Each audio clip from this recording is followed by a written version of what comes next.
It's been a long day without you, my friend, and I'll tell you all about it when I see you again.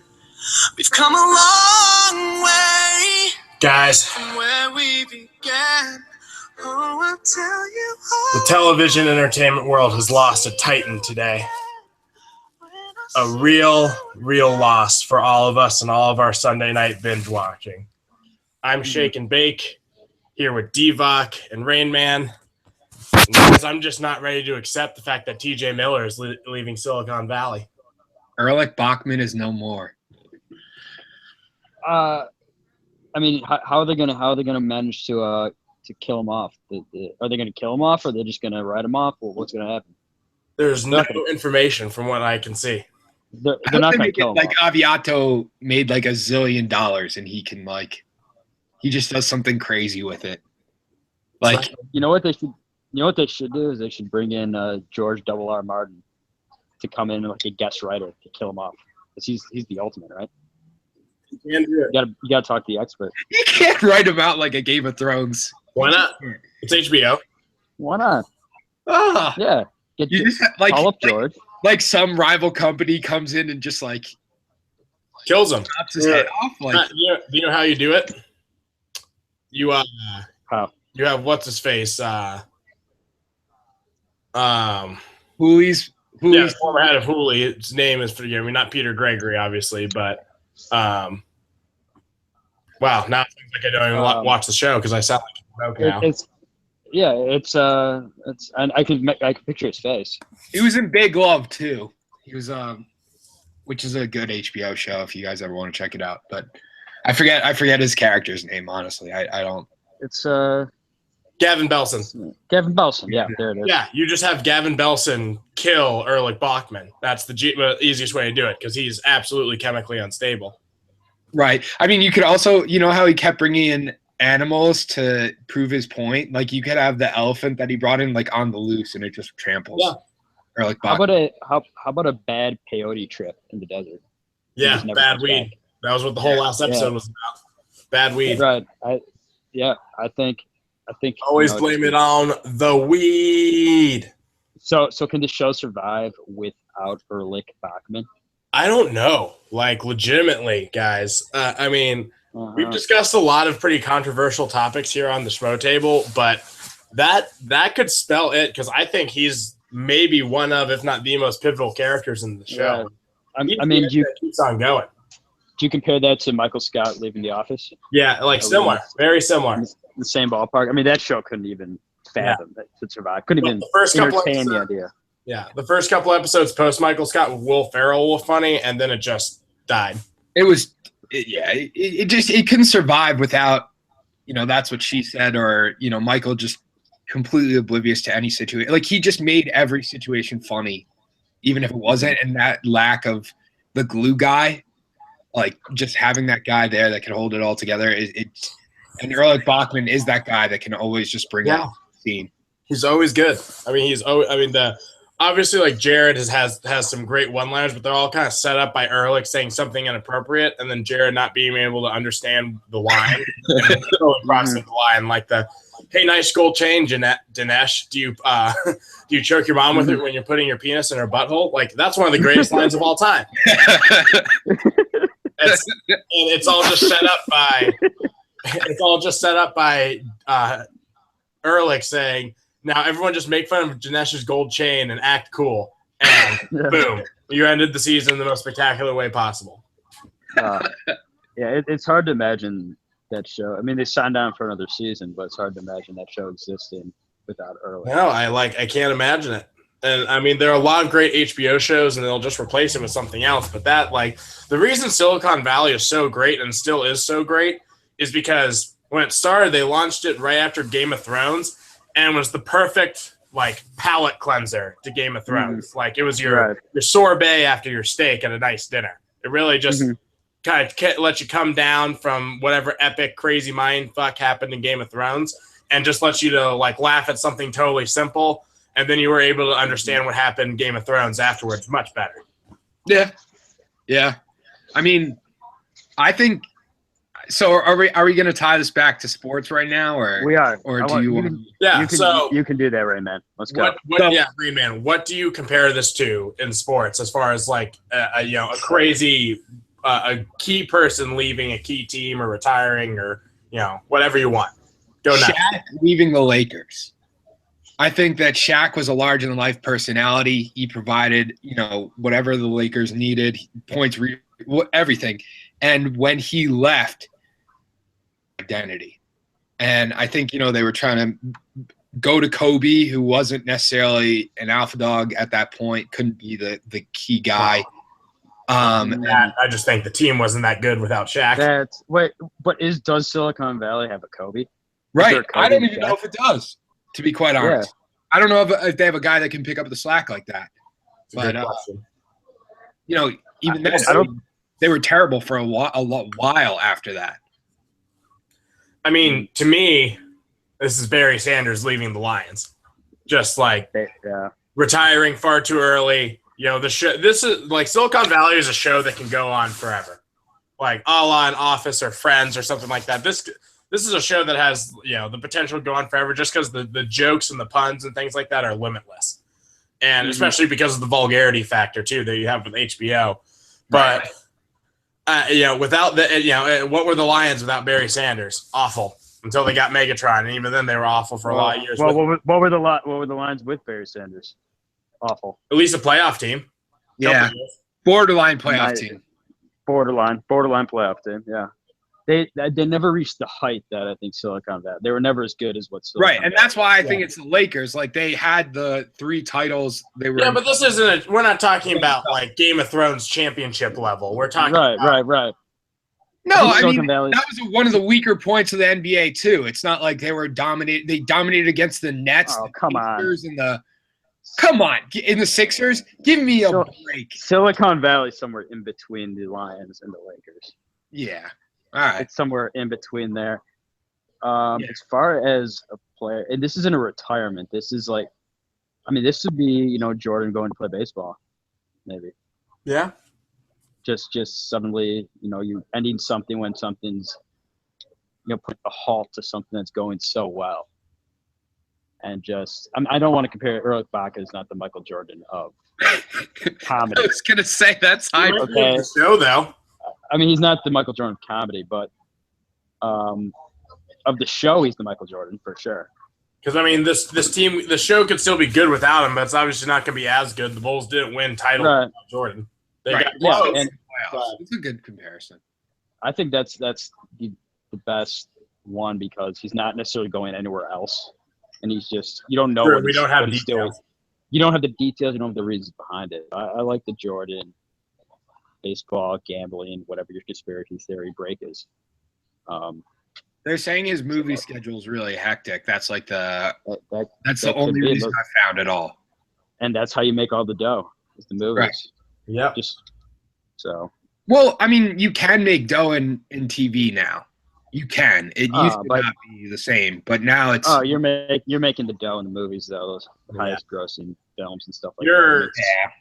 You're about to say that a lot of TV stars want to be movie stars, but they're very, very different. Not every TV star can be a movie superstar. Right. Mm-hmm. That's true. Yeah. Well, like we said, it's a sad day for everyone, but let's keep moving on to sports actually. So I guess that there's this little thing called the NBA Eastern Conference Finals still going on. Right. People are still involved only because the Cavs blew it in their first game at home and almost blew it again.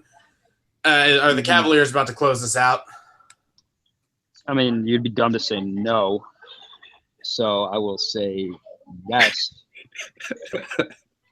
That's all I have to say about that. I think that's good. The crazy thing about this is that Tyronn Lue said he's not worried. I get that he said he's not worried about the Warriors because they're not there yet. But he said the way the Celtics are running, they're running better than the Warriors. Well, that's not what he said. That's not what he said. He said they're harder to defend. Harder to defend. Right. In my mind, that says they're running better on offense. They're running better schemes. Like he said the things they were running were fucking crazy. He actually cursed. Well, I don't think that's an illegitimate point because now without the instant offense of Isaiah Thomas the Celtics are forced to pass more and more and more, and it's actually working to their advantage just because the Cavs are so bad defensively that the Celtics move the ball, get more open shots, and just happen to be hitting these open shots, and they don't have kind of a ball stopper or a guy to rely on like Isaiah Thomas, who's just going to go and try and get his own bucket, and rightfully so because he's the best offensive player on the team.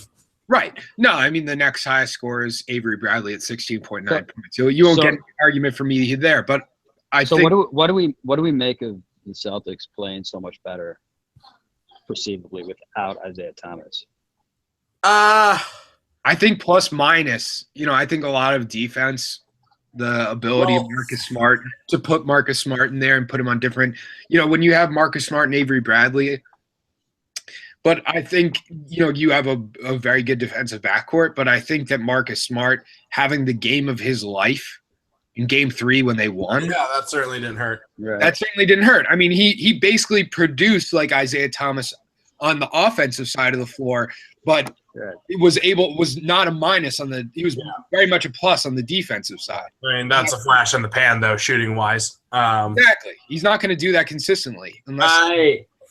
I think it means that Isaiah Thomas's dream of getting a max contract are dead. Dead. At least from the Celtics. Yeah. Maybe from someone else. Maybe someone else will be dumb and go and do it. I don't think, as much as I like Isaiah Thomas, I don't think he's a max player anyway. No. Right. Too big of a defensive liability, even in a league that doesn't really care that much about defense. But you can get away with it in the regular season. You can get away with it in the regular season. Exactly. I think when it comes to playoffs, you really start, when everyone's showing up each and every week, each and every game. So does that mean? Does that? Oh no, go ahead, Divock, please. No, I think Isaiah was a major liability in that. When the Cavs stepped up to play, their tough defense, it was so obvious they were not playing defense at all during the regular season. Like they started playing defense in the playoffs, and it's really not that difficult to shut down, Isaiah Thomas, 5'9", when the Cavs decide that they want to start playing defense, and I think he's forcing shots, and they just ran much more smoothly with Marcus Smart at point guard. I think even more than Isaiah, the Cavs defense, it's the Cavs offense that was really. I mean, because the Celtics weren't hitting shots in that 40-50 point blowout, but they also weren't. They were missing shots more than they were getting.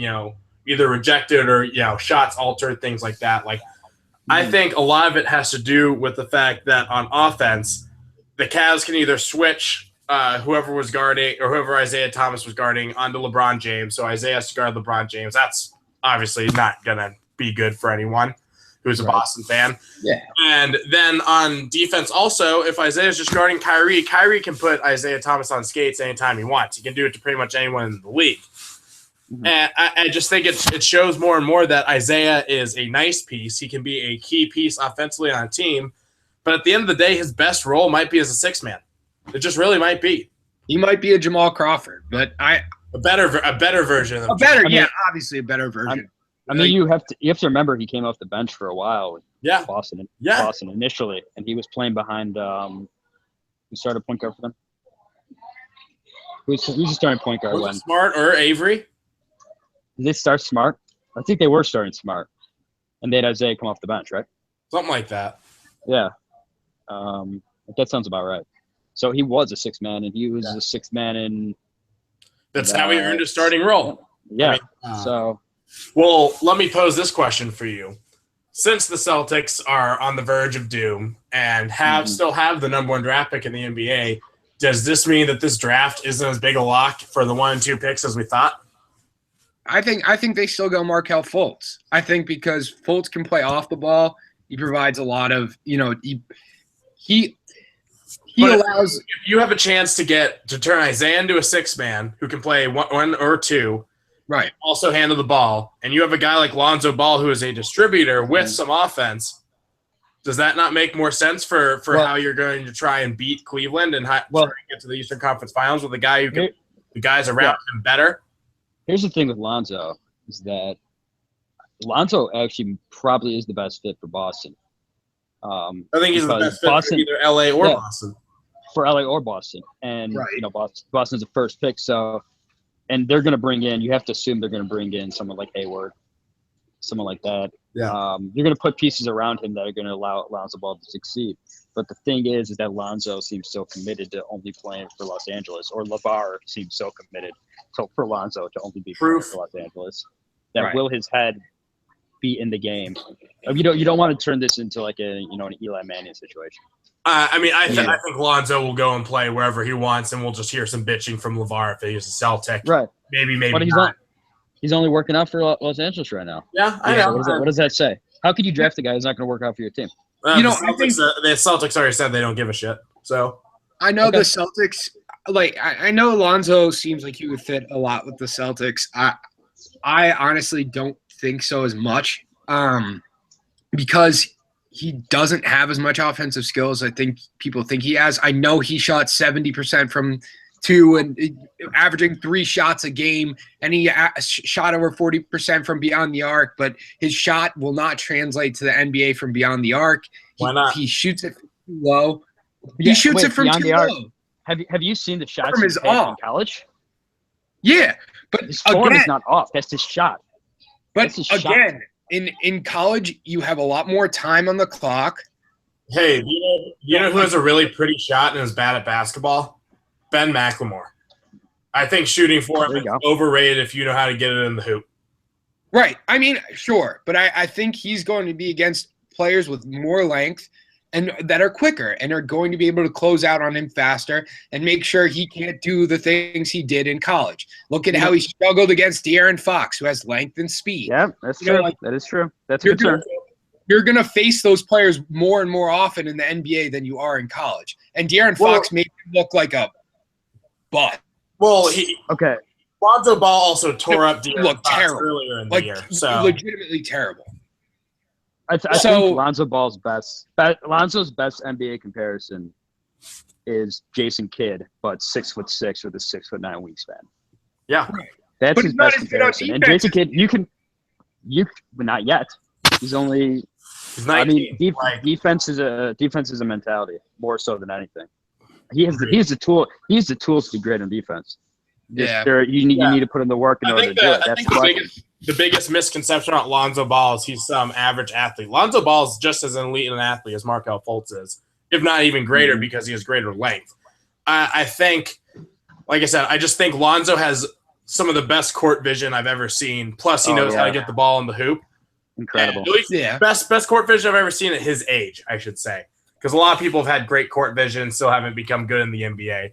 I just think if the Celtics keep the pick, and I'm very firmly on the team that says the Celtics should trade the number 1 pick for Jimmy Butler and go and get Gordon Hayward, because both those guys can distribute along with Isaiah. And I think you go get veterans because you're not being LeBron with Lonzo or with Markelle Fultz, in my opinion. But I mean, I agree. I think the shooting form too is like Shake makes it very overrated. I mean, no one shoots like Steph Curry does. No one shoots like people want. The NBA is a copycat league. So the Lakers were looking for the next Steph Curry and D'Angelo Russell. That's ridiculous. They want to find the next LeBron James. That's ridiculous. It's not going to happen. These are one-of-a-kind players.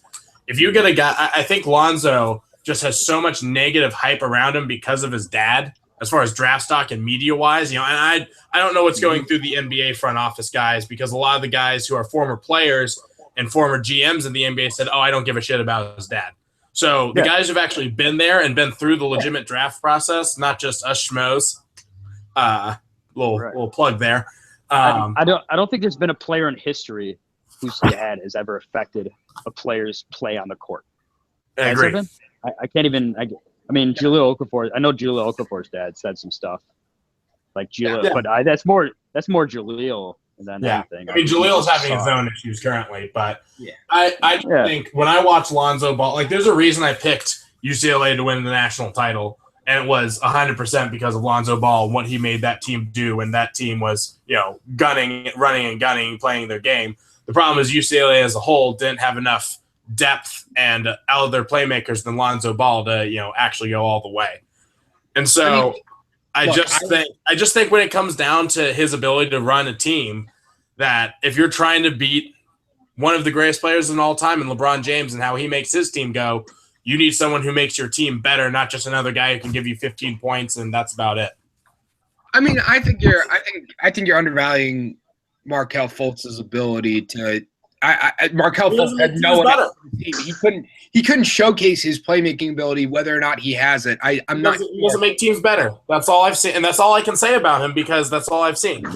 Yeah, It's not that I don't think Markelle Fultz isn't talented or can't be a good NBA player, but with what Boston has and what Boston's goal is, I don't think he's a good fit for them for anything besides being a trade chip, just because I have not seen him on a big stage make a team better. His best win on a college D1 team is Oregon State. Yeah, I mean, that's not good. So I would argue that instead of going for Gordon Hayward and Jimmy Butler, the Celtics should go after Chris Paul and Jimmy Butler. That's fair too. Get Jimmy Butler get Chris Paul, or you can probably get both. Shit. Yep. Exactly. You could probably get both. Sign Paul and trade for Butler, and I think that team would be unbelievable. Yeah, because then you could move Avery Bradley to the six-man position, and I think Avery. And I would like to note that besides Marcus Smart's big game, I think that my argument for Avery Bradley being more valuable than Marcus Smart has shown up in these 2 games without Isaiah Thomas. I'm very firm on this now. All right, well let's get. And not just because he banked in the shot. But yeah, right, we gotta keep moving. So predictions for the game: do the Cavaliers cover -10? Yes or no? Yeah. Just simple yes or no. Shake and bake. What's score? Final score? Give me it. 115-98. Okay, Rain Man. Wow, you're really having them cover. I was gonna say 114-102 Cavs. All right, 12-point cover. All right. I will say the Cavs win. I think it's going to be really, really tight on the spread. I'm going to say 111 to 100. Cavs win. Okay. All right. All right, Divock, you had something that you were very adamant about talking about. I did. It was. So I will hand the reins to you for this segment. Correct. This was the. We're going to talk about some MVP baseball 2005, right? Okay. That's what we're talking about? Yeah. Okay. So I read something today on SB Nation making the case for MVP baseball 2005 being – it wasn't even making the case for it. It's just flat out stating it. MVP baseball 2005, the greatest sports video game of all time. And I couldn't agree more. Could not agree more. So in what regard? Like gameplay? Is it anything? Everything? Everything. Like the best sports video game of all time. The same way we say Michael Jordan's the best of all time. Yeah, I mean, I've played, and I don't think it's an outlandish claim. I'm not a huge baseball video game person. Like I played mostly sports video games still. But outside of Griffey 98 home run, great games for N64. Yep, I love that. I don't have an issue with that. But of course, I said I don't play baseball video games and compared it to another baseball video game. But I don't think that's wrong. I mean, I love the Maddens. I love NFL Blitz. NFL Blitz 2000. I think the original NFL Blitz has a case for best sports video game of all time. That's the one I was going to say, actually. I think that has a case. Cordell Stewart on the cover. Yeah, of course. Yep. That game you can still play 20 years from now. Like we can still play that game. Yeah. Shit, they have it. You know how that game and play it. And then there's NBA Jam. You know how beer cades are becoming popular now? Yep. That's where you find that. I was at a beer cade back in Cincinnati, and we were playing that. We were playing the original NFL Blitz, and it was so much fun. John Elway. And then there's NBA Jam too. Tournament Jam 2 is also great. Tournament edition. You say tournament edition. It's tournament. It's tournament. I say tournament. Say tournament, not tournament. Tournament. Say it, Rain Man. Tournament. All right. No, you said it. You said it tournament last time. The Philly came out of you. Tournament. Keep that shit locked up, Rain Man. All right, I got my shit. So we don't take kindly to you kind of people. It's not intro music. That intro music to NBA Jam Tournament Edition, where it's like, "Welcome to NBA Jam," and then it goes, and it still hypes me up to this day. Like the thing about MVP baseball, some of the best. 2005 is that I can still like tell you. First of all, Zach Greinke's curveball, it literally went off the screen. Yeah. It was before Zach Greinke. Zach Greinke was his second year in the league. I want to say the Royals. He literally on the Royals, correct. He literally had, I think he finished that year with like 17 losses and like an over 5 ERA. But like MVP baseball made his curveball the most unhittable pitch in the history of forever. That's awesome. This pitch, it literally, I can vividly recall 20-inning games between the Royals and whoever were playing because the Royals could not hit for shit. And Greinke would go out there and pitch like 17 innings of just throwing that curveball until his arm fell off. It was spectacular. I remember like 26-inning games with Greinke. That's awesome. Just because the curveball was literally, Awesome. It's tough. it literally went off the screen. The other thing about this argument is it's always tough about how some of like the general Maddens don't get put in, but at the same time, those come out pretty much every year. Like MVP baseball isn't really a thing. A 2K comes out every year, but these NFL Blitz or like NBA Street aren't really a thing anymore.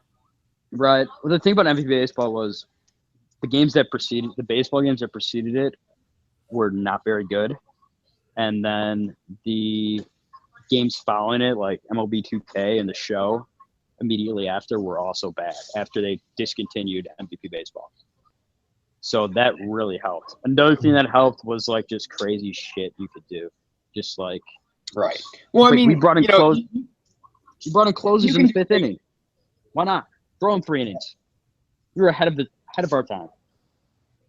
Yeah. I mean, there are crazy things in every game. Like Madden 04 had Michael Vick in the Falcons, where literally he would throw like yards. He was the cheat code. He was the cheat code.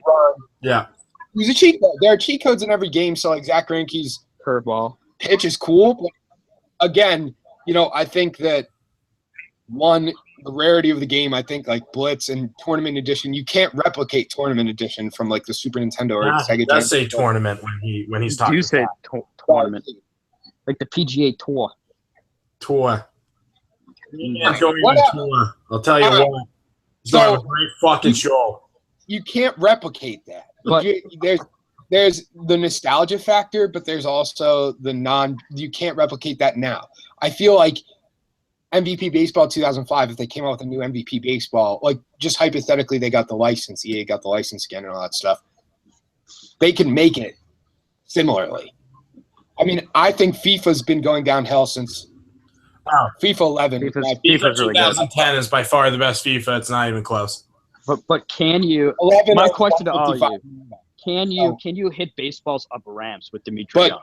No, in any other game you cannot do that. I vividly recall hitting base in that mini game where you hit it up the ramps, the best mini game ever. And you like, I don't know why you hit him up the ramps or hit him where the computer told you, but like take like Dimitri Young and just start whacking him all over the place. Fair. Yeah, I'm not wrong. That's. Do you remember? Did anybody remember that game, or you didn't play that game enough? I mean, honestly, I didn't play it enough to like really vividly recall that kind of stuff. I know what you're talking about. Once again, I'm talking about who didn't play it as much as you obviously have. Oh yeah, I could still diagram all the red zones of like every player. It's pretty pathetic. That's like, awesome. Derek Lee's hitting zones with lefties were literally like Ben McAdoo style. Get me some lamination on those McAdoo play sheets. Like shit. Oh man, Derek Lee's. And so yeah, I could see NFL Blitz in the conversation. I could see NBA Jam in the conversation. But Did you guys ever hear about the NFL Blitz thing where if you finished your season above like a 90 rating, the cheerleaders were naked in the locker room? That's not true. I know it's not because I kept trying as a kid and I never got there. You but would. I know it's not true. You would be the person who to see naked chicks would play NFL Blitz instead of just go on the computer like normal. A normal like adolescent. I didn't have cable in my house till I was in like 10th grade. My dad just didn't believe in upgrading the internet. I think he felt it was less safe. So That's why you do it. That's why you do it at school, Rain Man. Duh. What? Yeah, it's school. No. No way. What? Never. You What else definitely we did go that. wrong? What? Nothing. Don't Nothing don't could act like possibly go don't wrong. act like Philly area schools had like website blockers. Yeah, like the nicest because they school in didn't. Philly had a drug bust. It's not. Yeah.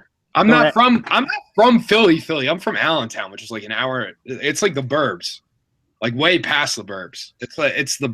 It's its own like city place. I'm not a Philly school guy. I lived there, but I didn't go to high school in Philly. Wow. High schools in Philly are Riveting bit of information. they're ratchet. High schools in Philly are ratchet. If I was in I high believe school in Philly, people would probably be looking at porn, but And not you're where I. ratchet, and you're ratchet, Rayman. So you fit in perfectly. You just called me 87 because before this I complained I couldn't watch Jeopardy. Like, and that's a whole nother Yeah. show table. That We don't have time for. Schmotable. That is. Oh my god. That is so much more that we could dive into about that, but we'll get to your Jeopardy All right. problems on another day. All right, we'll talk next about we're going to talk about sports books, right? Betting, gambling. I like gambling. You like You gambling? So we're running out of time Shaking. here, so let's We're running wrap. out of time. All right, let's wrap it up real fast. So the sports books for the last 8 months have been getting like literally shelled, blasted because of these square bettors like Rain Man out there who don't take any research into account. I know, Rain Man, you don't research anything. The square bettors out there are just betting favorites and overs, and they're hidden. Like just not. I mean, the NFL season, the NFL playoffs, the NBA playoffs. Baseball's been really bad lately. I can attest to that. With all the favorites, a lot of the favorites. All those. I mean, those bad teams are bad, dude. Bad. Yeah. They are. Bad. The White Sox, the White Sox are getting bad. The Padres stink. The Phillies stink. The Reds are starting to slow down a bit. They're still hanging in there. Hey. We're figuring it back Hey, out. if you bet the Reds in April, you're in good shape. So, Yeah.